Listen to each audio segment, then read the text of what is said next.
Good morning to all of you guys. Arunoday IAS में आप सभी लोगों का स्वागत है और मेरा नाम अमित कपूर है। जैसा कि हमने बोला हुआ था कि जो भी क्लासेस रहेंगी वो सारी मैं कंप्लीट कराऊंगा, जो कि पीटी ओरिएंटेड रहेंगे। ये बैच जो चल रहा है और इसमें हमने वादा किया था कि आपको 150 घंटे में सारे टॉपिक जो भी प्रीलिम्स के लिए इंपॉर्टेंट हैं वो कराए जाएंगे सारे सिलेबस से। ठीक है, तो मैं पहली क्लास तो आपने देखी होगी। दूसरी क्लास है ये मॉडर्न हिस्ट्री में, और इसी के साथ में अब कल या परसों से लाइव क्लासेस जाने वाली हैं, तो शेड्यूल के अकॉर्डिंग होएगा, तो सब लोग आप लोग मौजूद रहेंगे। ठीक है, हम फटाफट बात करते हैं कि हमने क्या क्या कर लिया हुआ है और आगे बढ़ते हैं। तो जो लोग अभी नए जुड़े हुए हैं बिल्कुल ओके, उनके लिए मैं इन्फॉर्म करना चाहता हूं कि भाई केवल 150 घंटे में प्रारंभिक परीक्षा का कंप्लीट सिलेबस कराया जा रहा है अरुणोदय आईएएस के यूट्यूब चैनल पे, और ये एक बहुत अच्छी पहल है। मतलब आपको बहुत सारा पढ़ना नहीं होगा, सिर्फ 150 घंटे में उसको 2-3 बार रिवाइज करना है और इसके बाद में सारी चीजें कंप्लीट हो जाएंगी। ओके, तो हमने क्या क्या कर लिया हुआ है एक बार देख लेते हैं फटाफट। ओके,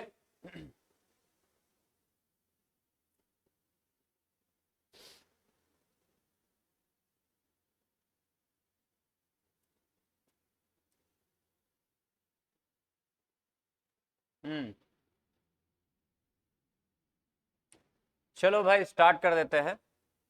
अच्छा, ये सारे हमने अभी शेड्यूल जो है एक बार देख लो फटाफट। जो नए लोग हैं, हिस्ट्री आर्ट एंड कल्चर, ये लाइव क्लासेस जब होंगी, कब होंगी मैंने बता दिया है आपको कि भाई ये परसों से स्टार्ट होने वाली है 7 से 8 बजे, और क्वालिटी जो कि 9 से 10 बजे के लिए बीच में होएगी। ज्योग्राफी ये रात में 8:30 से 8 से 9 बजे के बीच में है।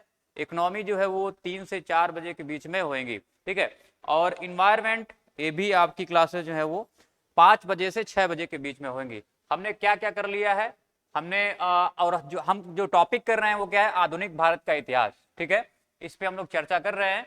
प्रीलिम्स ओरिएंटेड है पूरी तरह से। जब भी आप प्रीलिम्स के बारे में सोचेंगे, प्रीलिम्स देना चाहेंगे, तो ये सारी चीजें आप देख लेंगे, वहीं से कंप्लीट हो जाएगा। ओके, तो हम लोग बात कर चुके हैं, ये टॉपिक पे हम लोग बात कर चुके हैं। इस टॉपिक पे 1857 का विद्रोह, इस पे भी हम लोग बात कर चुके हैं। ठीक है, हाँ एक खास बात और कि यहाँ पे कुछ विद्रोह रह रहे हैं जिसके बारे में हम लोग पर्टिकुलर बात करने वाले हैं। वहां से यूपीएससी सीधे सीधे क्वेश्चन पूछ देता है। ठीक है, तो हम लोग बात करने वाले हैं।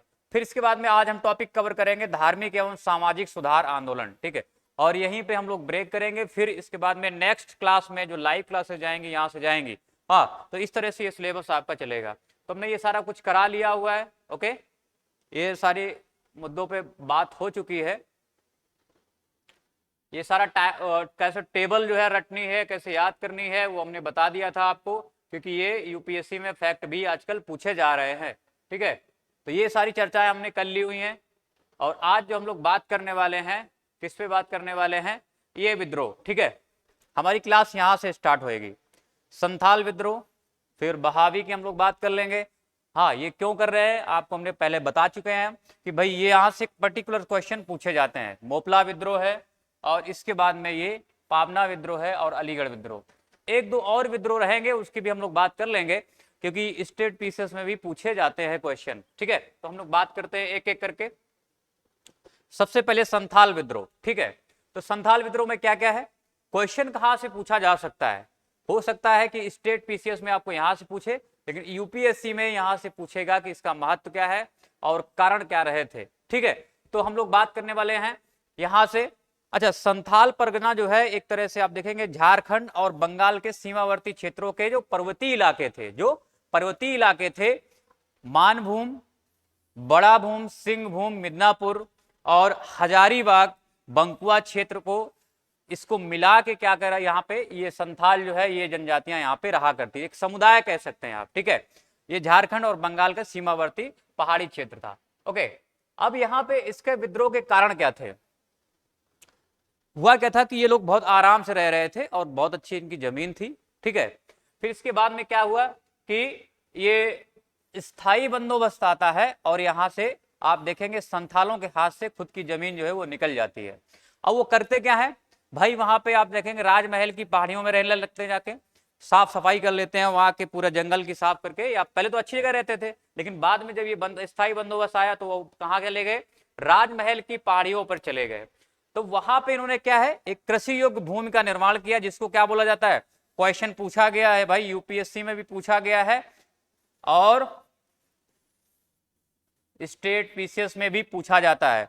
तो कृषि योग्य भूमि को क्या बोला गया है, दमनी को बोला गया है। तो ये जो बहुत अच्छी जमीन थी, उपजाऊ जमीन थी, उसको दमनी को बोला गया है। और जब अंग्रेज आए तो क्या किया उन्होंने, इस पे भी लगान वसूलना स्टार्ट कर दिया। लगान वसूलना इन्होंने स्टार्ट कर दिया और जमींदारों ने भी स्टार्ट कर दिया। और ऐसा वैसा लगान नहीं वसूल करते थे, कर्ज जो है 500 से लेके 50 से लेके 500 तक का सूद वसूल करते थे यहाँ पे जमींदार। और यहाँ पे अंग्रेज क्या कर रहे थे, वो लगान वसूल कर रहे थे। तो एक तरह से विद्रोह होना लाजमी था कि तो पहले हम अच्छी जगह रहते थे, आपने स्थायी बंदोबस्त लाए, हम पहाड़ियों को साफ किया, अच्छी जमीन उपजाऊ बनाई, इसके बाद वहां पे सूदखोरों जो जमींदार थे उन्होंने भी सूद वसूलना स्टार्ट कर दिया और अंग्रेजों ने भी लगान वसूलना स्टार्ट कर दिया। तो ये एक मुख्य कारण है यहाँ पे कि किस वजह से ये विद्रोह हुआ है। अब देखो क्वेश्चन जो है स्टेट पीसीएस में, यूपीएससी में कहां से पूछे जा सकते हैं, उसकी हम लोग बात करते हैं। स्वरूप क्या था इसका और इसके प्रमुख नेता क्या थे। संथालों को न्याय दिलाने के लिए 4 भाई सामने आते हैं यहाँ पे, जो कि उन्हीं उसी समुदाय से थे, जिसका नाम है सिद्धू, कान्हो, चांद और भैरव। ठीक है, ये 4 लोग थे जिन्होंने सोचा कि भाई हम इसका कुछ करते हैं। तो संथालों ने खुद को देवदूत बतलाया हुआ है, ध्यान रखना स्टेटमेंट में इस तरह के पूछे जा सकते हैं। शुरुआत में आंदोलन सरकार विरोधी आंदोलन नहीं था, शुरुआत में नहीं था बिल्कुल से, लेकिन जब लगान वसूलना स्टार्ट कर दिया, जब स्थायी बंदोबस्त ला दिया, तो ये क्या है, यहाँ पे अंग्रेज इन्वॉल्व हुए, तब ये विद्रोह उनके खिलाफ भी भड़क उठता है। ठीक है, पर जब संथालों ने देखा कि सरकार भी जमींदार और महाजनों का पक्ष ले रही है, तो उनका क्रोध जो है वो सरकार पर टूट पड़ता है। इस तरह से आप देखेंगे कि ये अब इस समय यहाँ पे संथाल वर्सेस ब्रिटिश भारत सरकार, ये विद्रोह होने लगता है। ठीक है, कई सरकारी कार्यालय, कर्मचारी, महाजनों पर संथालों ने आक्रमण भी किया हुआ था यहाँ पे, और कई बेकसूर भी मारे गए थे। ठीक है, कई बार अगर आपसे पूछा जाए कि भाई संथाल विद्रोह हुआ था, उसमें बेकसूर भी मारे गए थे या नहीं मारे गए थे, हाँ, तो यहाँ पे कई बेकसूर भी मारे गए थे। भागलपुर और राजमहल के बीच रेल डाक तार सेवा जो भी है उसको भंग कर दिया गया था। संथालों ने अंग्रेजी शासन को समाप्त करने की शपथ ली थी। और संथाल विद्रोह के अलावा हजारीबाग, बांकुआ, पूर्णिया, भागलपुर, मुंगेर आदि जगहों पर भी क्या है, आग की तरह यह फैल गया हुआ था। तो ये एक तरह से इसका स्वरूप था। पूछा कहां से जा सकता है आपसे, अगर स्टेटमेंट पूछा जा सकता है, यहां से पूछा जा सकता है कि भाई शुरू में ये किसके खिलाफ था, ये सूदखोरों के खिलाफ था, जमींदारों महाजनों के खिलाफ था, लेकिन बाद में सरकार के खिलाफ भी ये विद्रोह होने लगता है। ठीक है, संथाल विद्रोह का महत्व क्या है, सरकार को संथाल की मांगों को बाद में पूरा करने का प्रयास किया जाने लगा और कालांतर में संथाल परगना को जिला बनाया गया। ये स्टेटमेंट यूपीएससी में फीचर पूछा जा सकता है। ठीक है, और फिर भी आदिवासियों पर दमन होता रहा था। हालांकि संथाल परगना बना दिया गया था कि भाई अब कोई ऐसा आपके साथ में कोई सूदखोरी या लगान या स्थायी बंदोबस्त जैसी चीजें नहीं होंगी, लेकिन फिर भी उन पे अत्याचार होता रहा था। तो एक तरह से ये एक आइडिया आपने बना लिया हुआ है। अब बात करते हैं बहावी आंदोलन की। ठीक है, बहावी आंदोलन जो है यहाँ पे आप देखेंगे तो जो इसकी शुरुआत होती है सैयद अहमद बरेलवी द्वारा होती है। ठीक है, तो ये कैसे शुरुआत होती है और ये किस लिए आया हुआ था, उस पर ध्यान देना। शुरुआत में एक इस्लामी पुनरुत्थान आंदोलन के रूप में ये उपजा हुआ था। ठीक है, कुछ नहीं करना था इसमें, बस सिर्फ अपने जो इस्लाम धर्म है उसमें सुधार करने के लिए ये आया हुआ था। इसमें तरीका ए मोहम्मदी अथवा वलीउल्लाही आंदोलन के नाम से भी इसको जाना जाता है। और एक देश विरोधी और सशस्त्र आंदोलन था ये। ठीक है, एक ऐसा था, एक देश विरोधी आंदोलन था और आंदोलन को बिहार, बंगाल के किसान वर्ग, कारीगर और दुकानदारों का समर्थन भी प्राप्त था। एक धार्मिक आंदोलन था ये। ठीक, कैसा आंदोलन था ये, एक धार्मिक आंदोलन था, धर्म में सुधार के लिए था। ठीक है, आगे देखते हैं। कालांतर में इस आंदोलन में ब्रिटिश सरकार के खिलाफ भी आवाजें उठाई। ठीक है, मतलब ये ब्रिटिश सरकार के खिलाफ भी हो गया था। ठीक है, इसको ध्यान रखना आप लोग कि पहले कैसे शुरू होता है, बाद में ये कौन सा स्वरूप धारण करता है। ब्रिटिश शासन की समाप्ति तो इस आंदोलन का उद्देश्य था। ध्यान रखना, पहले ये धार्मिक सुधार आंदोलन था, बाद में ये क्या हुआ है, अंग्रेजों के खिलाफ हो गया। और इसका उद्देश्य क्या इन्होंने निश्चित किया हुआ था, ब्रिटिश शासन की समाप्ति। साथ ही साथ सामाजिक पुनर्गठन की भी बात करते हैं, सामाजिक न्याय की मांग की भी बहावी आंदोलन की मुख्य मांगों में से एक होती है। ठीक है, तो ये सारा बहावी आंदोलन का इस तरह से शुरू होता है। हमने जैसे बता दिया कि इसके जो है सैयद अहमद बरेलवी है वो इसकी शुरुआत करते हैं। होता क्या है कि ये एक बार मक्का या मदीना गए हुए थे 1821 में, तो वहां पे ये एक बहावी नाम के मौलवी थे, या आप कह सकते हैं कट्टर इस्लामिक समर्थक थे, उनसे मिले हुए थे, उनसे बहुत प्रभावित हुए थे। तो उन्होंने भारत में आने के बाद में ये इस आंदोलन की शुरुआत की हुई थी। ठीक है, अब्दुल बहाब के विचारों, जैसे देखो यहाँ पे अब्दुल बहाब के विचारों से ये बहुत प्रभावित हुए थे, और उन्हीं से प्रभावित होकर क्या है, ये बहावी आंदोलन का उन्होंने एक तरह से उसको आकार दिया हुआ था। अब्दुल बहाब के नाम से इस आंदोलन का नाम जो है वहाबी आंदोलन पड़ा हुआ था। भारत को दार उल हर्ष मतलब दुश्मनों का देश नहीं, बल्कि भारत को दारुल इस्लाम मतलब इस्लाम का देश बनाना था। ये स्टेटमेंट ध्यान रखना, किस आंदोलन से रिलेट कर रहा है ऐसा पूछा जा सकता है। यहां पे मैं इंपॉर्टेंट लिख दे रहा हूं, जिससे आपको गौर करने में आसानी हो जाए कि कौन सा इंपॉर्टेंट है। ठीक है, अंग्रेजों से धर्म युद्ध करना अनिवार्य है, इनका स्टेटमेंट था। इनका कहना का मतलब था कि भाई अंग्रेजों से धर्म युद्ध करना अनिवार्य है, और अंग्रेजों को किसी भी प्रकार से सहयोग देना इस्लाम विरोधी कार्य है। सिराते मुस्तकिन नामक एक फारसी ग्रंथ में सैयद अहमद ने अपने विचारों को संकलित किया है। पीटी पॉइंट ऑफ व्यू से ध्यान रखेंगे आप लोग, प्रीलिम्स के अकॉर्डिंग यहाँ पे आप लोग पढ़ेंगे। ठीक है, योजना के अंतर्गत 3 बातों पर भी गौर फरमाया गया था। क्या क्या करना था उनको देख लो, हो सकता है स्टेटमेंट पूछे आपसे। हमारी सेना कैसी हो, सशस्त्र हो, मतलब वो एक सशस्त्र सेना का गठन करना चाहते थे, एक सशस्त्र सेना का गठन करना चाहते थे।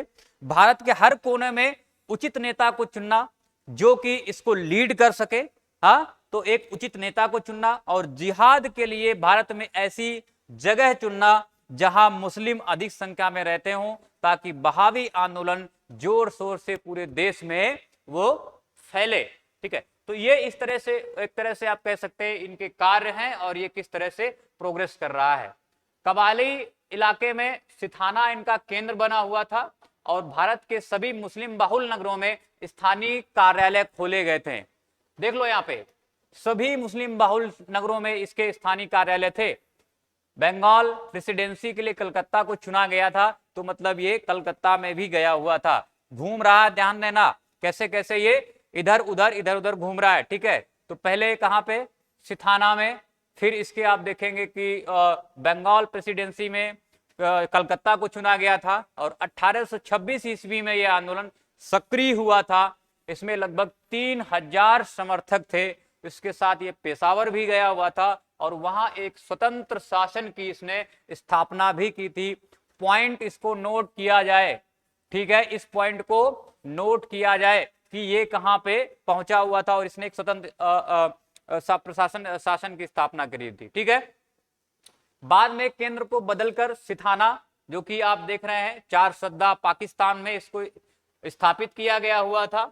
और बंगाल में बहावी आंदोलन का बहाव किसान वर्गों में जोर शोर से क्या हुआ था, ये फैल रहा था, जोर शोर से हो रहा था। ठीक है, तो इसमें किसान भी शामिल हो रहे थे, बात समझ रहे हैं, इसमें किसान भी शामिल हो रहे थे। तो ये बहावी आंदोलन कितना डायनेमिक है, इस्लाम धर्म में सुधार से लेके अंग्रेजों से विद्रोह करना, और इसके बाद में उसमें किसान भी शामिल होना। ठीक है, तो एक बड़े स्तर पर यह विद्रोह हुआ था। और बंगाल में जो इसको लीड कर रहे थे उनका नाम है तीतुमीर। ठीक है, जमींदारों द्वारा कर बढ़ाने पर बहावी समर्थक अधिकांशतः जो किसान वर्ग थे इसका विरोध कर रहे थे। तो इसी वजह से क्या है, ये किसान भी यहाँ पे शामिल हो रहे थे। हाँ, कहा जाता कि ऐसा नहीं था कि सैयद अहमद की मृत्यु के बाद ये बहावी आंदोलन जो है वो थम गया था, ऐसा बिल्कुल नहीं है, ये चलता रहा था, ये चलता रहा था। और यह आंदोलन चलता रहा, और इसमें बाद में इनके जो विचार हैं सैयद अहमद के, उनको जिंदा रखने का श्रेय विलायत अली और इनायत अली को जाता है। मतलब इन्होंने बहुत ज्यादा सहयोग किया था और इन्हें नए नए केंद्र खोले हुए थे। और इसका जो मुख्यालय था, इसको पॉइंट को नोट करें कि भाई यहाँ पे पीटी में पूछा जा सकता है, स्टेट पीसीएस की मैं बात कर रहा हूं, इसका जो केंद्र था वो कहां पे, पटना था। ठीक है, चलो वहाबी आंदोलन का प्रभाव और महत्व क्या था, देखो इसके यहां से यूपीएससी हो सकता है आपसे पूछे। ओके, इसके क्या क्या प्रभाव हैं, महत्व है, एक बार देख लो। कालांतर में आंदोलन मुख्यतः एक किसान आंदोलन बनकर रह गया। यह किसान आंदोलन बना तो कई हिंदू भी इसमें शामिल हुए थे, इससे जुड़े हुए थे। तो ऐसा कहना बिल्कुल भी सही नहीं है कि ये सिर्फ इस्लाम धर्म में सुधार के लिए था या इसमें सिर्फ मुस्लिम ही लीड कर रहे थे। नहीं, यहाँ पे किसान भी थे, और किसान तो दोनों हो सकते हैं, तो इसमें कोई प्रॉब्लम नहीं है। कहा जा रहा है सीधे सीधे कि इसमें हिंदू भी शामिल हुए थे, इससे जुड़े हुए थे। यह सच है कि वहाबियों ने किसानों और निम्न वर्ग पर हो रहे अंग्रेजी अत्याचार के विरुद्ध भी आवाज उठाई थी। ठीक है, तो इसको ध्यान रखेंगे आप लोग, क्या क्या इसने इसके प्रभाव कहां पे पड़े हुए थे और इसका महत्व क्या है। सरकार विरोधी अभियान चलाकर वहाबियों ने 1857 ईस्वी के विद्रोह के लिए एक वातावरण भी तैयार किया हुआ था। कब हुआ था ये, 1821 और 22 में। ठीक है, ध्यान रखेंगे आप लोग, 21 और 22 में तो स्टार्ट हुआ था, लेकिन ये 68 तक चलता रहा था, 1868 तक चलता रहा था। ठीक है, तो इसको ध्यान रखेंगे। और जब 68 तक चल रहा तो ध्यान रखना क्या है कि भाई ये 1857 का एक तरह से वातावरण तैयार कर, विद्रोह का वातावरण तैयार करता है। ठीक है, तो ये सारे मुद्दे हैं। अब हम बात करते हैं पावना विद्रोह की। कब स्टार्ट हुआ है ये, 1873 से 1876 तक चला हुआ था। बहुत इंपॉर्टेंट है, इसको ध्यान से सुनना। ठीक है, ध्यान से सुनना। ठीक है, देखो कैसे कैसे ये इसमें जो है प्रोग्रेस हो रही है। बंगाल के पावना नामक जगह में भी किसानों ने जमींदारों के खिलाफ, ध्यान रखना, किसके खिलाफ किया है, जमींदारों के खिलाफ किया है। ये अंग्रेजों के खिलाफ नहीं था, अंग्रेजों के खिलाफ नहीं था। किसके खिलाफ है ये, जमींदारों के विरुद्ध है। ये पावना विद्रोह जितना अधिक जमींदारों के खिलाफ था, उतना ही सूदखोरों और महाजनों के विरुद्ध भी था। पॉइंट को नोट किया जाए कि ये अंग्रेजों के विरुद्ध नहीं है, महाजनों, जमींदारों, सूदखोरों के विरुद्ध है। ठीक है, और आगे हम लोग बात करेंगे इसमें कि किस तरह से प्रोग्रेस कर रहा है। पावना विद्रोह की बात कर रहे हैं हम लोग। जमींदारों का दबदबा पावना में बढ़ने लगा था। जमींदार मनमाने ढंग से लगान बढ़ाने लगे थे और अन्य तरीके से भी जमींदारों द्वारा किसानों को प्रताड़ित किया जाता था। 1873 ईस्वी में किसानों ने जमींदारों के शोषण के विरुद्ध एक आवाज उठाई थी और यह ठाना कि भाई, उन्होंने आवाज उठाने की ठानी और किसानों का एक संघ बनाया। तो यहां पे आप ये बात ध्यान रखना कि किसानों का एक संघ भी यहां पे बना था। ऐसे ये आप कह सकते हैं इसमें लीडर भी थे, एक बहुत अच्छा संगठन, एक ऑर्गेनाइजेशन भी बनाया गया था किसानों का। ये बिल्कुल आप कह सकते हैं एक तरह से संगठित था। ठीक है, किसानों की सभाएं आयोजित की गई थी और कुछ किसान, जो किसान थे, उन्होंने अपने परगनों को जमींदारों के नियंत्रण से मुक्त घोषित भी कर दिया था और स्थानीय सरकार बनाने की भी चेष्टा की थी, हालांकि बनी नहीं थी। स्टेटमेंट पूछा जा सकता है कि क्या उन्होंने स्थानीय सरकार बना ली थी, नहीं, चेष्टा की हुई थी, मतलब ऐसा वो सोच रहे थे कि हम ऐसा करें। हालांकि उन्होंने अपने जो है अपने आप को जमींदारों से मुक्त करा लिया हुआ था। उन्होंने एक सेना भी बनाई थी, नोट किया जाए पॉइंट को, एक सेना भी उन्होंने बनाई थी। जमींदारों से न्यायिक रूप से लड़ने के लिए उन्होंने धन चंदे के रूप में इकट्ठा किया था, मतलब उन्होंने एक कोष भी बनाया था, एक फंड भी बनाया हुआ था चंदे के लिए। किसानों ने लगान देना कुछ समय के लिए बंद भी कर दिया था। यह आंदोलन धीरे धीरे सुदूर क्षेत्र में भी पहुंच जाता है, जैसे कि ढाका, मैमनसिंह, त्रिपुरा, राजशाही, फरीदपुर, राजशाही में ये फैल रहा था। ठीक है, तो ये कहां पे, तो एक आपने व्यू बना लिया हुआ है। क्वेश्चन कहां से पूछे जा सकते हैं, ध्यान रखेंगे आप लोग। हम बता चुके हैं कि भाई एक तो ये जमींदारों के विरुद्ध था, सूदखोरों के विरुद्ध था, अंग्रेजों के विरुद्ध नहीं था। एक संगठन भी बनाया गया था, ऑर्गेनाइज था ये। लेकिन स्थानीय सरकार बनाने की चेष्टा की थी, लेकिन बनी नहीं थी। हालांकि जमींदारों के नियंत्रण से खुद को मुक्त करा लिया हुआ था। ठीक है, परिणाम क्या हुए, यहां से यूपीएससी क्वेश्चन पूछ सकता है, तो उसको ध्यान देना। पूछा भी गया है और भी पूछा जाएगा, यूपीएससी के लिए खास ध्यान रखेंगे। परिणाम क्या हुए, पावना एक शांति प्रकृति का आंदोलन था। इस जो उनका आंदोलन है वो सरकार के विरुद्ध भी नहीं था, इसलिए पावना आंदोलन को अप्रत्यक्ष रूप से, पॉइंट को नोट किया जाए, अप्रत्यक्ष रूप से सरकार का समर्थन प्राप्त था। ऐसा कोई विद्रोह नहीं है, ऐसा कोई भी विद्रोह नहीं है, इसको पॉइंट को ध्यान से सुने, ऐसा कोई भी विद्रोह नहीं जिससे सरकार ने समर्थन दिया हो। इकलौता ऐसा विद्रोह है जिसको सरकार ने समर्थन दिया है, भले ही अप्रत्यक्ष रूप से दिया हो। ठीक है, तो ये इसकी खास बात है, इसको खास बनाती है इस विद्रोह को, इससे सरकार का समर्थन प्राप्त था। 1873 ईस्वी में बंगाल के लेफ्टिनेंट गवर्नर कैंपबेल ने किसान संगठनों को उचित ठहराया कि भाई ये अच्छा, ये सही बनाए गए हैं और इसके लिए हम कुछ करेंगे। पावना विद्रोह में हिंदू और मुसलमान दोनों वर्ग के किसान शामिल थे, इसको भी नोट किया जाए।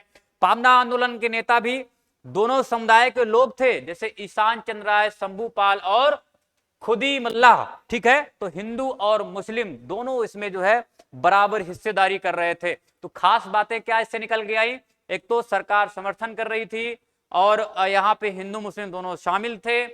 और नेक्स्ट है इसके परिणाम स्वरूप 1885 का बंगाल काश्तकारी कानून पारित किया गया था। पॉइंट को नोट किया जाए, बंगाल काश्तकारी कानून पारित किया गया था, मतलब सरकार ने पूरी तरह से समर्थन इसको दिया हुआ था, जिससे किसानों को कुछ राहत पहुंचाने की व्यवस्था की जाए। तो ये ध्यान रखना बहुत इंपॉर्टेंट है, सीधे सीधे स्टेटमेंट यूपीएससी में पूछे जा सकते हैं, क्योंकि ये खास क्यों है, सरकार ने काश्तकारी कानून भी बनाया हुआ था इसके लिए और इसका अप्रत्यक्ष रूप से समर्थन भी कर रही थी। ठीक है, तो ये सारी चीजें हो गई।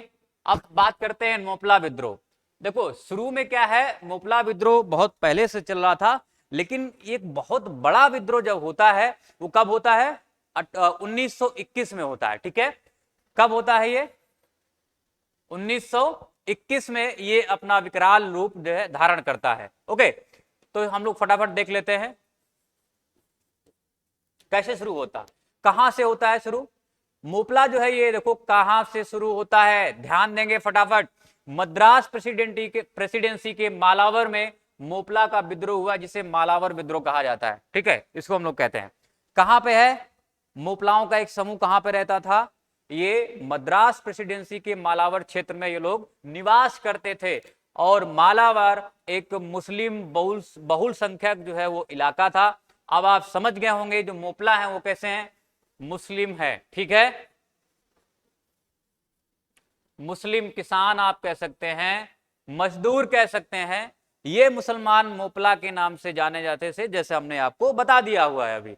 मोपला ज्यादातर कृषक या मजदूर वर्ग थे, ये चाय और कॉफी बागानों में काम करते थे। और इस बात को भी हमने पहले बता दिया, दोबारा दोहराना चाहता हूं कि ये ज्यादातर कृषक और मजदूर वर्ग थे, जो कि चाय और कॉफी के जो बागान थे उसमें ये काम करते थे। अब ये हुआ क्यों था, देखो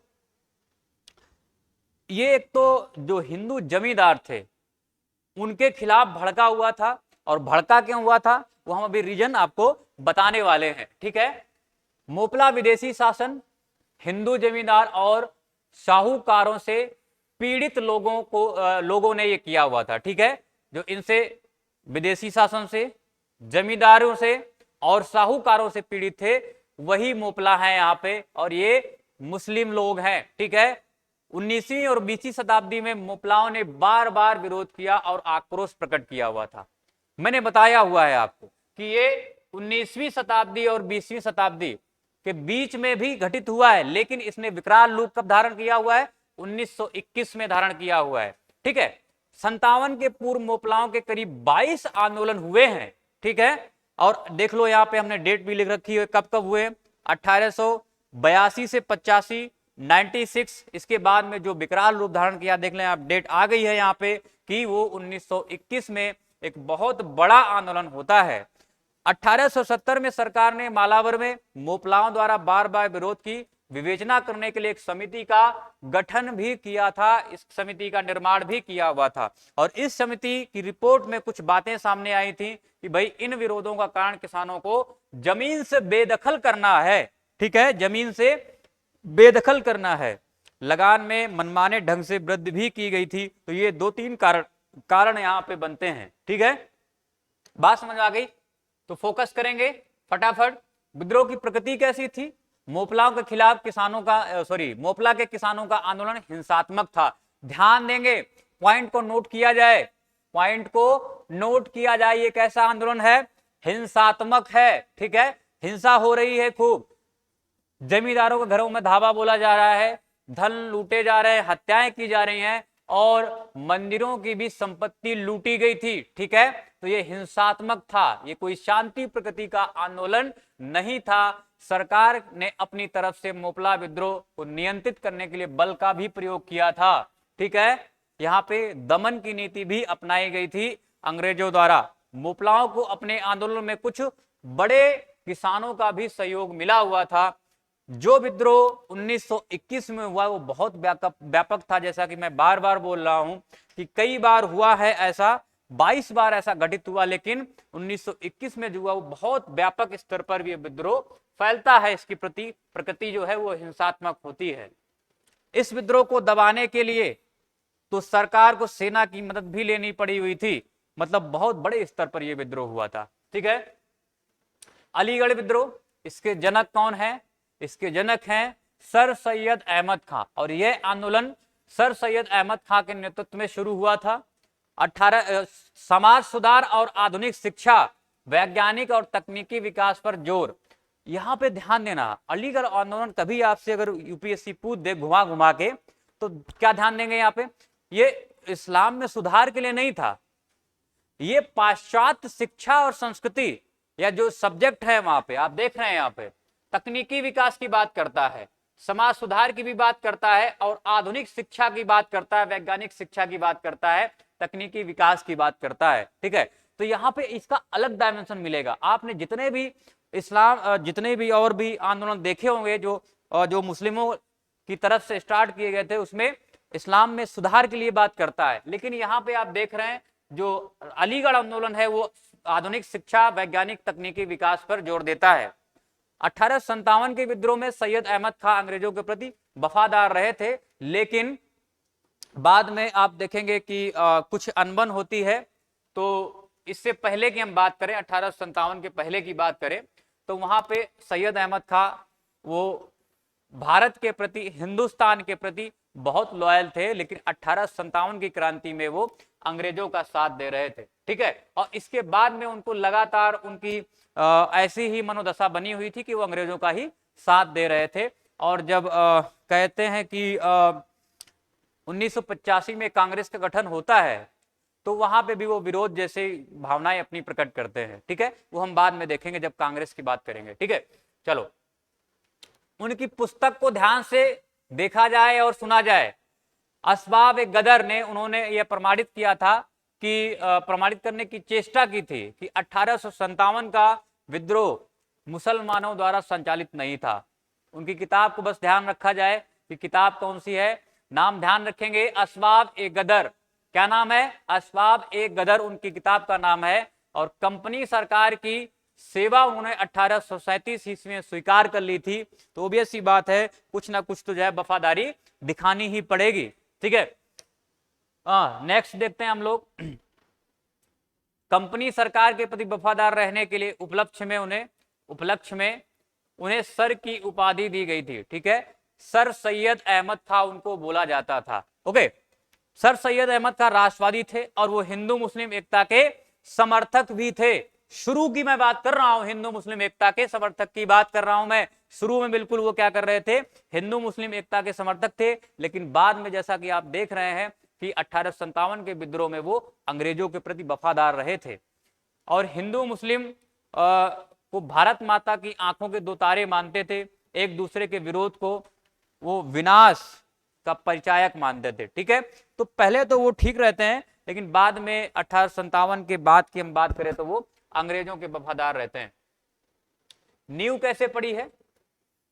1975 में अलीगढ़ में एक स्कूल शुरू किया गया था, इसकी शुरुआत हुई थी, जो बाद में 1877 में मोहम्मडन एंग्लो ओरिएंटल कॉलेज ये बना, ठीक है। और इसी कॉलेज को बाद में 1920 में वर्तमान अलीगढ़ मुस्लिम यूनिवर्सिटी के रूप में इसको बोला जाता है, जिसको हम लोग बोलते हैं AMU। ओके, जो आज आप लोग सुनते हैं AMU अलीगढ़, वो यही है, अलीगढ़ मुस्लिम यूनिवर्सिटी। कब रूप लिया उसने? 1920 में।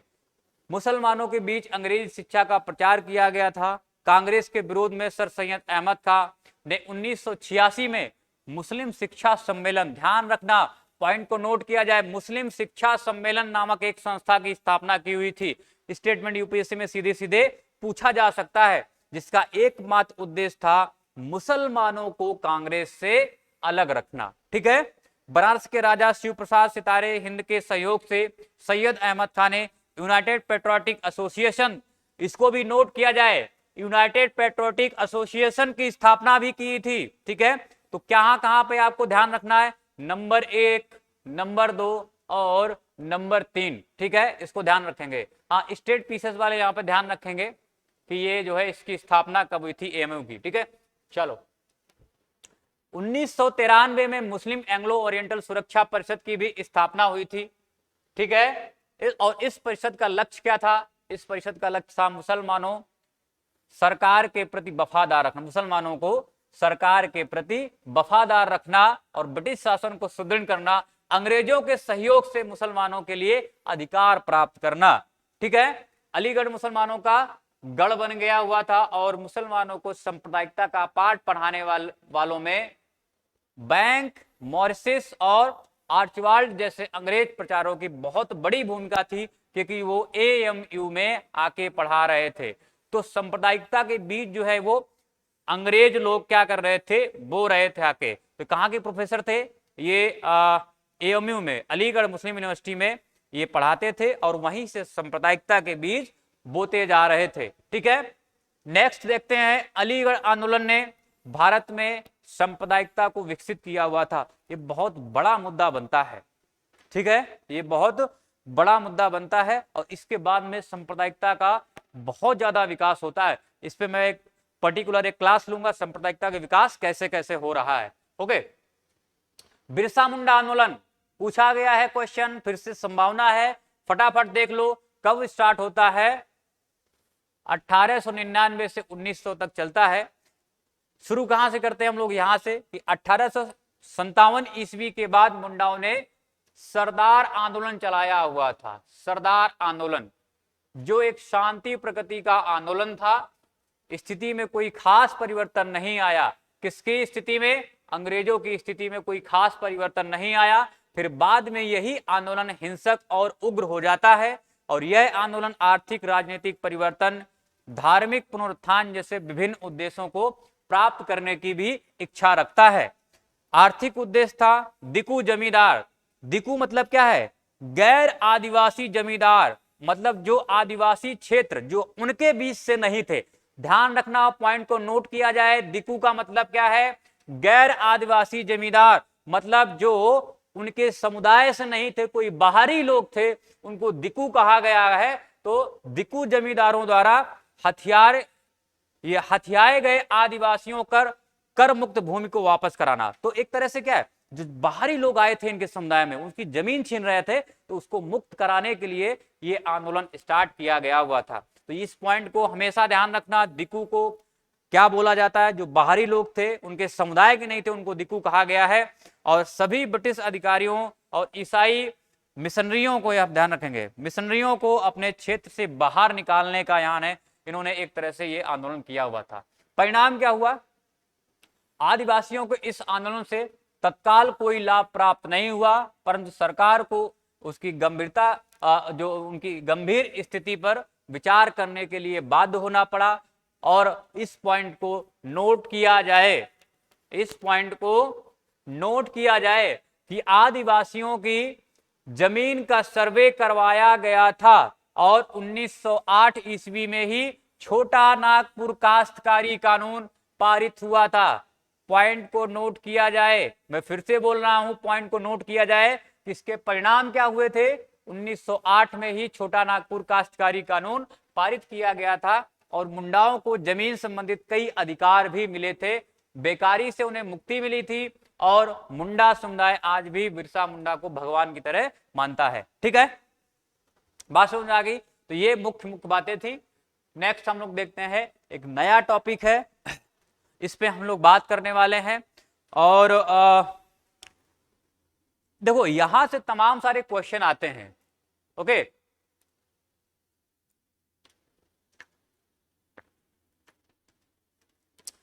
आज कोशिश यही रहेगी हमारी कि ये टॉपिक जो है उसको कंप्लीट किया जाए। ओके, और इसमें तमाम सारे क्वेश्चन पूछे जाते हैं लगातार। यूपीएससी यहां से आप ये कह सकते हैं एक साल छोड़ के एक साल, एक साल छोड़ के एक साल, ये यहां से क्वेश्चन पूछ देता है। कैसे कैसे इसको हम लोग करने वाले हैं? पुनर्जागरण तथा धार्मिक सुधार एवं धार्मिक एवं सामाजिक सुधार आंदोलन की हम लोग बात करेंगे। यहाँ पे सबसे पहले कि चेतना की उत्पत्ति का एवं प्रसार कैसे होता है, सामाजिक आधार इसका क्या है, बौद्धिक आधार क्या है, सामाजिक सुधार, यहाँ पे सामाजिक सुधार कैसे होता है, स्त्रियों की दशा में सुधार के प्रयास भी कुछ किए जाते हैं, सामाजिक सुधार आंदोलन एवं उनके नेता। तो ये पीटी फोकस है, यहाँ पे पूरी तरह से ध्यान देंगे। यहाँ से लगातार क्वेश्चन पूछे जा रहे हैं। और सामाजिक सुधार आंदोलन का योगदान क्या रहा था, उनका सकारात्मक प्रभाव एवं नकारात्मक प्रभाव क्या है, तो इस पे भी हम लोग बात करने वाले हैं। ठीक है, तो ये हम लोग स्टार्ट करते हैं फटाफट। चेतना की उत्पत्ति व प्रसार कैसे होता है? अच्छा, कहा जाता है जो पुनर्जागरण है वो यूरोप से शुरू हुआ है। तो वहां पे ऐसी क्या बात थी?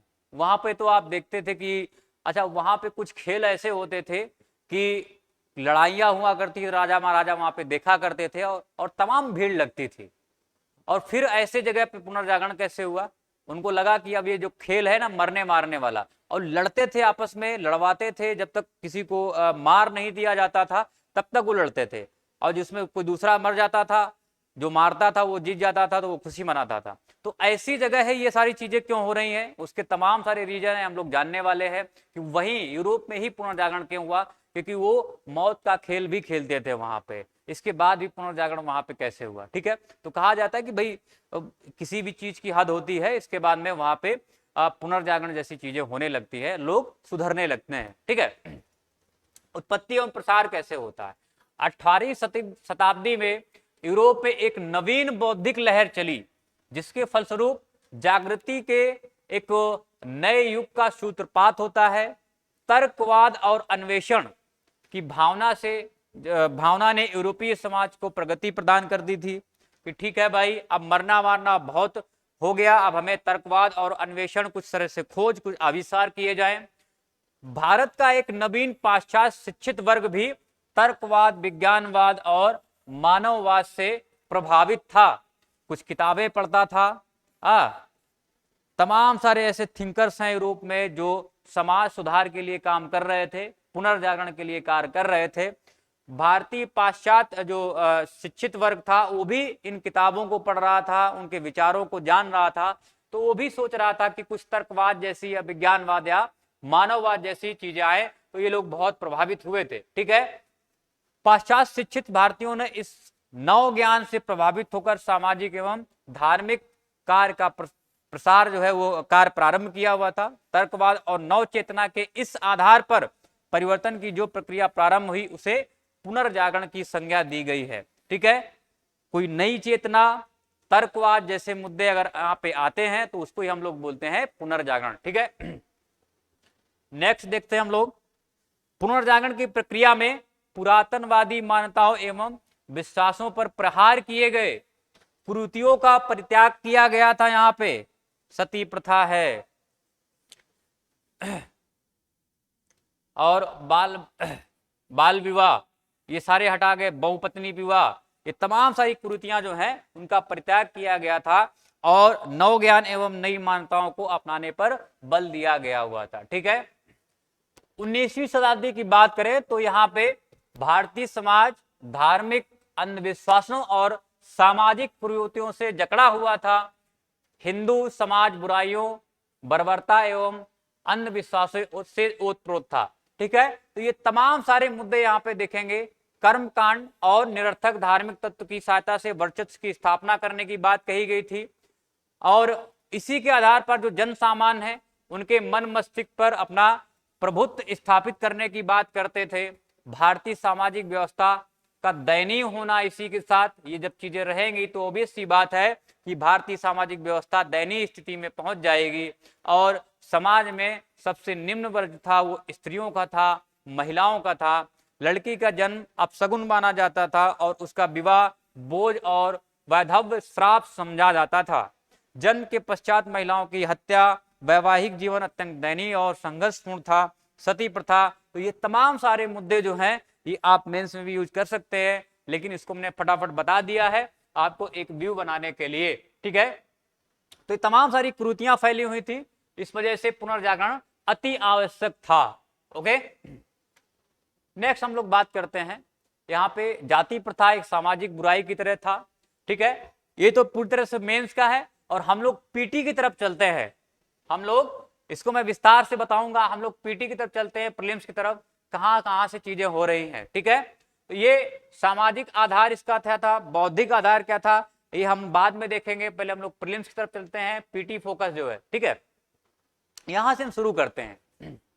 राजा राम मोहन राय ने स्पष्ट किया हुआ था कि सभी धर्मों में विश्वास किया जाना चाहिए, एकता में आस्था और निर्गुण ईश्वर की उपासना की बात करते थे। वो निर्गुण ईश्वर की उपासना की बात करते थे।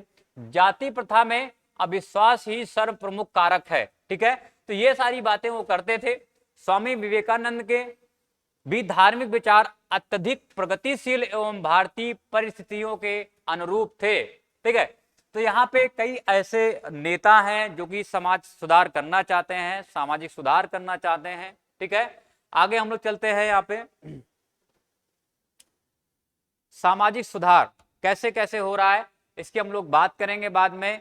नेक्स्ट हम लोग देख लेते हैं, अच्छा ये कौन कौन से ऐसे नेता थे, कौन कौन से ऐसे नेता थे जो सामाजिक सुधार कर रहे थे। 19वीं शताब्दी के सुधार आंदोलन केवल धर्म तक सीमित नहीं थे, इनका प्रभाव जो है वो धर्म से ज्यादा सामाजिक क्षेत्र पर पड़ा हुआ था, और इसी वजह से इसको सामाजिक सुधार कहा जा रहा है। ठीक है, भारत के सामाजिक सुधार के प्रारंभिक संगठनों में सामाजिक सभा, सर्वेंट ऑफ इंडिया सोसाइटी इत्यादि प्रमुख थे। तो ये जो संस्थाएं थी ये सामाजिक सुधार के लिए कार्य कर रही थी, और इसके जो प्रमुख नेता हैं एक बार देख लो, ज्योतिबा फुले, गोपाल हरि देशमुख, केटी तेलंग, बीएम मालावारी, डीके कर्वे, श्री नारायण गुरु, स्वामी नायकर, बीआर अंबेडकर आदि प्रमुख व्यक्तित्व थे। ठीक है, जिन्होंने प्रारंभिक समाज सुधारकों का कार्य किया हुआ था। तो इन लोगों के बारे में हम विस्तार से बात करने वाले हैं। तो इन लोगों को हमें क्या क्या चीजें आएंगी कि इनके संघ और संगठन क्या थे, और ये कार्य क्या करते थे, कार्य क्या करते थे। ठीक है, और इसकी स्थापना कब हुई थी, इसकी स्थापना कब हुई थी। तो ये तीन चीजें हमें, जो भी ये हमारे थिंकर्स हैं, जो भी समाज सुधारक हैं, उनके जो संघ बने हुए हैं उसका नाम क्या है, कब स्टार्ट हुआ है, उनकी कार्य पद्धति क्या थी, तो इन तीनों चीजों पे हम लोग बात करने वाले हैं। ठीक है, समाज सुधार अभियान के दो प्रमुख उद्देश्य हैं, समाज में स्त्रियों की दशा में सुधार लाना और समाज में अस्पृश्यता को दूर करना। स्त्रियों की दशा में सुधार के भी प्रयास किए गए थे। अत्यंत देख रहे हैं कि उनकी जो स्थिति थी शोचनीय थी, पुरुषों से भी नीचे समझा जाता था, स्त्रियों की अपनी कोई पहचान नहीं थी, ऊर्जा और योग्यता, पर्दा प्रथा, सती प्रथा, बाल विवाह जैसी बुराइयों की बलि चढ़ गए थे वो। हिंदू मुस्लिम दोनों ही समाज में महिलाएं आर्थिक और सामाजिक रूप से पुरुषों पर निर्भर थीं, शिक्षा ग्रहण करने की मनाही थी, हिंदू स्त्रियों को संपत्ति का कोई अधिकार नहीं था, तलाक में पुरुष और महिलाओं में बहुत ज्यादा भेदभाव था, बहुपत्नी प्रथा हिंदू और मुसलमान दोनों में, दोनों समुदाय में प्रचलित था। इसको पॉइंट को नोट कर लिया जाए, कभी भी स्टेटमेंट पूछा जा सकता है। पत्नी एवं मातृत्व दो ही ऐसे अधिकार जहां महिलाओं को समाज में थोड़ी बहुत मान्यता थी। हाँ, तो यहाँ पे थोड़ी सी मान्यता, नहीं तो ऐसे कोई मान्यता नहीं मिलती थी। समाज में उनका कोई पृथक अस्तित्व नहीं था।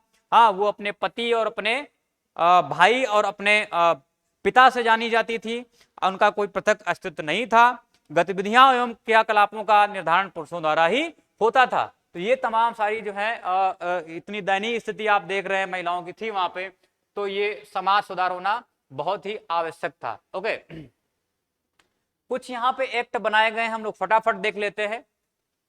1929 में सती प्रथा के विरुद्ध एक कानून पारित किया गया था और उसमें कहा गया था कि विधवाओं को जीवित जलाना बंद कर दिया जाए।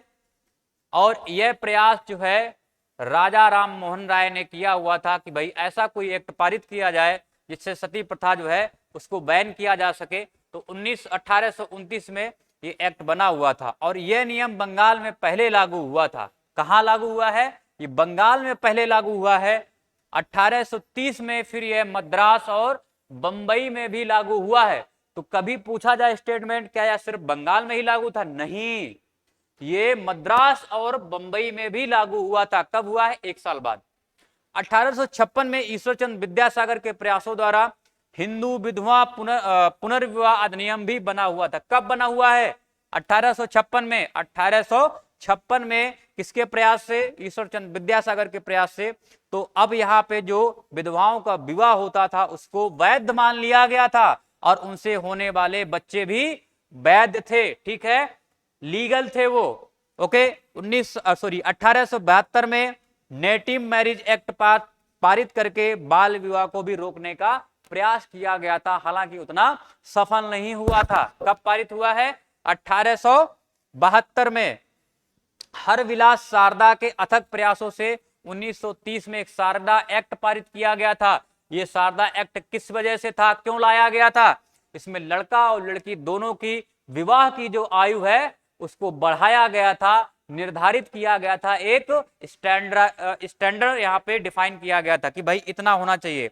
और इस एक्ट द्वारा देखो जैसा कि लिखा हुआ है, 18 वर्ष से कम उम्र के लड़के और 14 वर्ष से कम उम्र की लड़की के विवाह को अवैध घोषित कर दिया गया था। ठीक है, कि अगर 18 वर्ष से कम उम्र का लड़का है और 14 वर्ष से कम उम्र की लड़की है तो ये विवाह नहीं माना जाएगा, अर्थात ये लीगल नहीं होगा, इसको अवैध घोषित कर दिया जा सकता है। ठीक है, तो ये यहाँ पे हमने कुछ कानून देखे, कुछ एक्ट देख लिए हुए थे। अब हम बात करते हैं फटाफट जो सामाजिक सुधार आंदोलन हैं और उनके नेता क्या हैं। यहां से भर भर के क्वेश्चन पूछे जाते हैं और इसको आप लोग बहुत ध्यान से सुनेंगे, ध्यान से देखेंगे और इसको 2-3 बार देखेंगे जाके। मैं जोर देके क्यों बोल रहा हूं, क्योंकि यहाँ पे प्रीलिम्स से क्वेश्चन पूछे जाते हैं, लगातार पूछे जा रहे हैं। अब हम आए हैं प्रीलिम्स फोकस पे, पूरा पीटी फोकस यहां से चलेगा।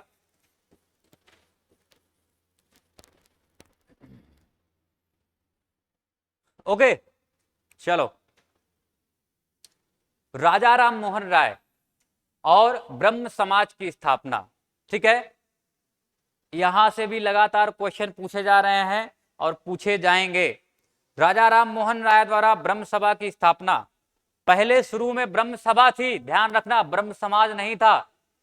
शुरू में क्या था? ब्रह्म सभा थी। इसकी स्थापना 20 अगस्त 1828 में मानव विवेक, वेद एवं उपनिषदों के ज्ञानात्मक पक्ष को आधार बनाकर इसकी स्थापना की गई थी। ठीक है, तथा एकेश्वरवाद की उपासना, मूर्ति पूजा का विरोध, पुरोहितवाद का विरोध, अवतारवाद का खंडन आदि उद्देश्यों की प्राप्ति के लिए यहाँ पे इसकी स्थापना की गई थी। और यही आगे चलकर ये जो ब्रह्म सभा थी, आगे चलकर ब्रह्म समाज का रूप लेती है या इसका नाम दिया जाता है। ठीक है, तो यह जाना जाता है इसको। राजा राम मोहन राय के प्रयासों द्वारा ही governor general lord William Bentinck ने 1829 में, पॉइंट को नोट किया जाए, 1829 में अधिनियम 17 पारित कर सती प्रथा, यहां पे सती प्रथा लिखेंगे, सती प्रथा पर रोक लगाई हुई थी। ठीक है, कि अगर आप ऐसे जिंदा जलाया गया था उसके घर वालों पर भी कार्रवाई होगी, जो जलाएगा उस पर भी कार्रवाई होगी और जो आसपास वाले उन पर भी कार्रवाई होगी। तो ये 1829 में विलियम बेंटिंक ने एक कानून पारित किया हुआ था और ये किसका प्रयास था? राजा राम मोहन राय का प्रयास था। ओके, नेक्स्ट देखो, 1833 में राजा राम मोहन राय की मृत्यु हो गई। इसके बाद द्वारिकानाथ टैगोर, पंडित रामचंद्र विधवा गीस ने संस्था का संचालन किया हुआ था। ओके, तो यहाँ पे संचालनकर्ता बाद में कौन है? द्वारिकानाथ टैगोर हैं। ताराचंद चक्रवर्ती ब्रह्म समाज के प्रथम मंत्री थे, पहले मंत्री थे। ओके, तो ये सारे फैक्ट आपको ध्यान रखने पड़ेंगे। 1843 में देवेंद्रनाथ टैगोर ब्रह्म समाज में शामिल होते हैं और यहां से पहले वो जोरासंघ को कलकत्ता में तत्व तरंगिणी सभा की स्थापना कर चुके होते हैं। ठीक है, तो ये तत्व तरंगी, ठीक है, इसको ध्यान रखनेंगे आप लोग। इसको मैं एक बार सही कर देता हूं। तत्व रंगनी है ये, तत्व रंगनी, इसको ध्यान रखेंगे। तत्व रंगनी सभा का यहाँ पे इसकी स्थापना करते हैं और इसके बाद में आप देखेंगे जो वर्ष 1939 में तत्वबोधनी सभा कहलाई। ठीक है, ये तत्वबोधनी सभा ही क्या बनी जाके? तत्व रंगनी सभा बनी जाके। फिर से एक बार ध्यान से सुने, 1839 में जो तत्वबोधनी सभा थी वही तत्वरंगनी सभा का रूप लेती है जाके कब? 1843 में। ओके, और तत्वबोधनी पत्रिका भी ब्रह्म समाज की एक तरह से मुख्य पत्र बनकर उभरी। तो ये किसकी पत्रिका थी? देवेंद्रनाथ टैगोर की पत्रिका थी। किसकी पत्रिका थी ये? तत्वबोधनी पत्रिका, ये देवेंद्रनाथ टैगोर की थी। 1867 में ब्रह्म समाज का विभाजन हो गया और देवेंद्रनाथ टैगोर का गुट जो है वो आदि ब्रह्म समाज कहलाया, जबकि केशव चंद्र सेन का गुट जो है वो भारतीय ब्रह्म समाज या नव विधान ब्रह्म समाज या आप कह सकते हैं नव विधान सभा, ये कहलाया। ठीक है, तो इसमें इसका ये विभाजन कब होता है? 1867 में होता है, दो भागों में विभाजित हो जाती है। केशव चंद्र सेन भी इसमें पहले मिलके आते हैं, जो कि आचार्य के पद पर रहते हैं।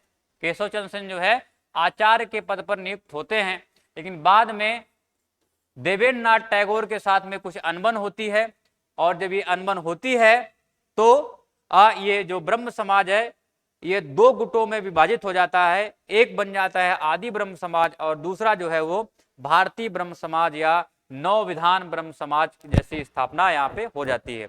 1878 में ब्रह्म समाज पुनः जो है वो विभाजित होता है। आनंद मोहन बोस, द्वारिकानाथ गांगुली जैसे अनुयायियों द्वारा साधारण ब्रह्म समाज की यहाँ पे स्थापना की जाती है। ठीक है, तो ये जो भारतीय ब्रह्म समाज है इसका फिर से एक बार ये बिखराव होता है, इसका जो है फिर से एक बार बिखराव होता है। ओके, तो ये यहाँ पे आप लोग क्या क्या पॉइंट नोट करेंगे? एक तो ये किस तरह से इसकी प्रोग्रेस हो रही है, कैसे कैसे प्रोग्रेस हो रही है, कैसे कैसे इसमें कौन कौन से लोग शामिल हो रहे हैं, जैसे ताराचंद्र हैं, द्वारिका जी, पंडित रामचंद्र। ओके, फिर इसके बाद में आनंद मोहन बोस भी इसमें शामिल हैं। हाँ, तो ये 4-5 जो नाम है वो ध्यान रखेंगे कि कौन कौन यहाँ पे शामिल होता है। केशव चंद्र सेन भी जो है वो यहाँ पे पार्टिसिपेट करते हैं और वो भी इसमें शामिल होते हैं और इन्हीं की कुछ गलतियां होती हैं जिससे इनमें विरोधाभास हो जाता है। देवेंद्रनाथ टैगोर और केशव चंद्र सेन में तो ये गुट टूट जाता है। ठीक है, इसके बाद में फिर ये समाज आप देख रहे हैं जो भारतीय ब्रह्म समाज है इसका फिर से ये विभाजन होता है और यहाँ पे आनंद मोहन बोस और द्वारिकानाथ गांगुली जैसे अनुयायी जो है वो साधारण ब्रह्म समाज की स्थापना करते हैं। ठीक है, तो इस तरह से ये कई खंडों में टूट रहा है। आगे देखते हैं, 1819 में एक केसरवादियों का उपहार नामक प्रसिद्ध पुस्तक लिखी गई हुई थी। किन्होंने लिखी हुई थी? राजा राम मोहन राय द्वारा। ओके, ये सब ध्यान रखना, इस पॉइंट को नोट करना कि कौन कौन सी जगह मैं बता रहा हूं, बार बार डिक्टेट कर रहा हूं। ओके, 1814 में उन्होंने कलकत्ता में आत्मीय सभा की स्थापना की थी तथा मूर्ति पूजा, जाति प्रथा की कठोरता, अर्थहीन रीति रिवाजों तथा अन्य सामाजिक बुराइयों की भर्त्सना भी की थी, उनकी बुराइयां भी की थी कि ये सब ठीक नहीं है। ओके, तो डेट याद रखेंगे और क्या क्या काम किए गए हैं उसको भी आप ध्यान रखेंगे। वे सभी धर्मों की मौलिक एकता में विश्वास करते थे। बात समझना, वो किसी भी धर्म को नकारते नहीं थे, लेकिन उनमें जो खराब बातें थी उनको ही नकारते थे। सभी धर्मों की जो मौलिक एकता थी उसमें विश्वास करते थे। जो अच्छी बातें थी उसको अपना लेते थे और जो खराब बातें थी उसको नकार देते थे। तो ये एक तरह से उनका स्टाइल था और उन्होंने दूसरे धर्मों की उन बातों को ग्रहण किया जिन्हें वे हिंदू धर्म के योग्य मानते थे। ओके, 1820 में उन्होंने प्रीसेप्ट्स ऑफ जीसस नामक पुस्तक भी लिखी थी। तो डेट याद रखना, कैसे कैसे डेट याद रखोगे, क्वेश्चन कैसे बनेगा, यहां से सीरियल पूछा जाएगा आपके कि पहले कौन था, बाद में कौन, किसकी स्थापना हुई, इसके बाद में किसकी स्थापना हुई। तो 1819 में एकेश्वरवादियों को उपहार नामक प्रसिद्ध पुस्तक लिखी हुई थी। फिर 1814 में उन्होंने आत्मीय सभा की स्थापना की हुई थी। 1820 में प्रीसेप्ट्स ऑफ जीसस नामक जो है उन्होंने फिर एक पुस्तक लिखी हुई थी। अब उन्होंने अपने खर्च पर 1817 में कलकत्ता में अंग्रेजी स्कूल भी खोला हुआ था। ये भी हो सकता है आपको सीरियल में लगाने के लिए आ जाए, जिसमें फ्रांस के प्रसिद्ध दार्शनिक दांते, रूसो और वोल्टेयर के दार्शनिक दर्शन की शिक्षा यहाँ पे दी जाती थी। फिर देखना, फिर से एक सीरियल आ रहा है। 1825 में उन्होंने वेदांत कॉलेज की भी स्थापना की थी, जिसमें भारतीय विद्या और पाश्चात्य भौतिक विज्ञान एवं सामाजिक विज्ञान की शिक्षा दी जाती थी। बंगाली भाषा की समृद्ध बनाने के लिए, बंगाली भाषा को समृद्ध बनाने हेतु उन्होंने बंगाल व्याकरण की रचना भी तथा बंगाली जो गद्य पद होते हैं उसमें पद्य की रचना भी की हुई थी। ठीक है, तो एक सीरियल से क्वेश्चन पूछे जा सकते हैं आपसे कि कैसे कैसे क्या क्या चीज की स्थापना कर रहे हैं, कब अपनी पुस्तक लिख रहे हैं, कब जो है वो कलकत्ता में विश्वविद्यालय की स्थापना या उसमें एक अंग्रेजी स्कूल खोल रहे हैं। तो ये सब आपको सीरियल से मैं बता दिया हूं, फिर से बता दे रहा हूं। क्वेश्चन आपको सीरियल लगाने के लिए आएगा कि कब स्थापना हुई थी, किसकी कब स्थापना हुई थी। ठीक है, अब देखो ब्रह्म समाज के योगदान क्या थे।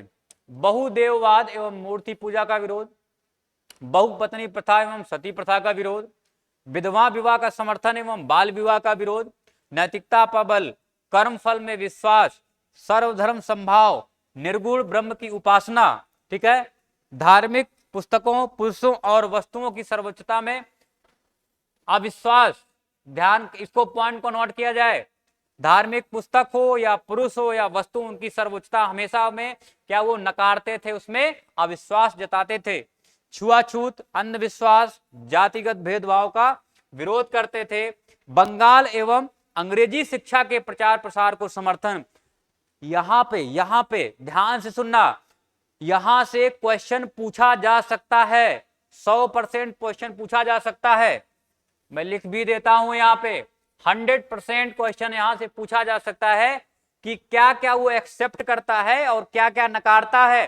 तो आपको पूरा ये 2-3 बार देख जाना है, यहां से क्वेश्चन पूछा जा सकता है। ठीक है, कि क्या समाज में योगदान था। ओके, नेक्स्ट देखते हैं हम लोग, प्रार्थना समाज की स्थापना कब हुई थी। यहां पे भी हम लोग बात कर लेते हैं फटाफट, किसने की हुई है ये भी ध्यान रखेंगे। तो 1867 ईस्वी में केशव चंद्र सेन की प्रेरणा से कब स्थापना हो रही है। 1867 में केशव चंद्र सेन की प्रेरणा से डॉक्टर आत्माराम पांडुरंग और न्यायमूर्ति महादेव गोविंद रनाडे ने बंबई में स्थापना की हुई थी प्रार्थना समाज की। कहां पे स्थापना की हुई है, कहां पे स्थापना की हुई है, ये बंबई में इस प्रार्थना समाज की स्थापना की हुई है। तो ये सारे पॉइंट आपको ध्यान से देखने हैं। ओके, प्रार्थना समाज के अंदर दलित जाति मंडल, समाज सेवा संघ, दक्कन शिक्षा सभा की स्थापना की गई थी, जो विभिन्न कल्याणकारी कार्य में संलग्न थी, संबंधित थी या संबद्ध थी। ठीक है, तो ये स्थापना कब हुई है, 1867 में। किसने की हुई है, इसमें 2 लोग हैं, रनाडे जी हैं, पांडुरंग जी हैं। और कहां पे स्थापना हुई है, ये बंबई में हुई है। 1884 में रनाडे द्वारा स्थापित डेक्कन एसोसिएशन सोसाइटी, दक्कन, ध्यान दिया जाए, इसको पॉइंट को नोट किया जाए। ठीक है, ध्यान से ध्यान देना है। 1884 में डेक्कन एसोसिएशन एजुकेशन सोसाइटी को ही कालांतर में पूना फर्गुसन कॉलेज का नाम दिया गया है। पूना फर्गुसन कॉलेज का नाम दिया गया है। ओके, तो इसको ध्यान रखेंगे आप।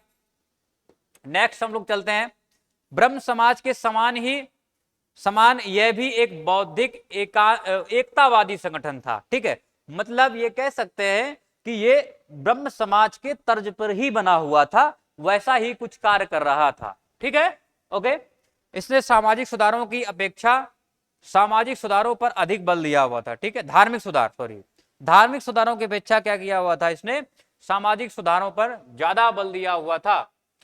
प्रार्थना समाज के मुख्य उद्देश्य इस प्रकार हैं। क्या क्या उद्देश्य हैं, एक बार देख लेते हैं फटाफट।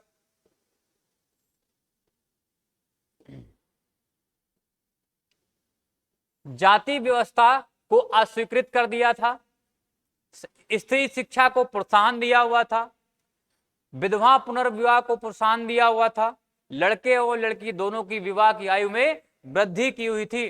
तो इसको भी आप लोग नोट करेंगे, यूपीएससी के स्टेटमेंट यहां से ABCD करके पूछा जा सकता है कि बताइए प्रार्थना समाज के उद्देश्य में से निम्नलिखित क्या थे, number A, number B, number C, number D, ऐसे पूछा जा सकता है आपसे। ठीक है, या नंबर 1, नंबर 2, नंबर 3 में स्टेटमेंट करके पूछा जा सकते हैं। प्रार्थना समाज में अनेक महत्वपूर्ण व्यक्तियों की सहभागिता थी। कौन कौन थे, जिसमें रनाडे जी थे, जैसा कि आपने देखा हुआ है, स्थापना से ही वो जुड़े हुए थे। RG भंडारकर और NG चंदावरकर। ठीक है, चंदावरकर, तो ये 3 लोग यहां से प्रमुख नेता इससे जुड़े हुए थे। यंग बंगाल आंदोलन की भी हम लोग फटाफट बात कर लेते हैं यहां पे। ओके, या इसको हम लोग थोड़ी देर बाद देखेंगे, नेक्स्ट क्लास में हम लोग यहां से शुरू करेंगे यंग बंगाल आंदोलन से। ठीक है, तो ये एक हमारा एक पूरी तरह से कंप्लीट हो जाएगा, और फिर जो है हम चलेंगे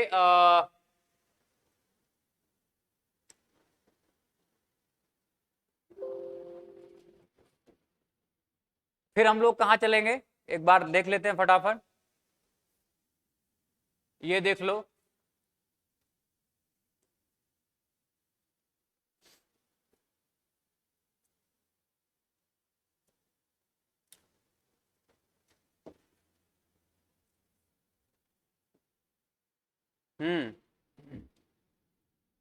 ये हो गया है, ये हो गया है, हम लोग इस पे चर्चा कर रहे हैं।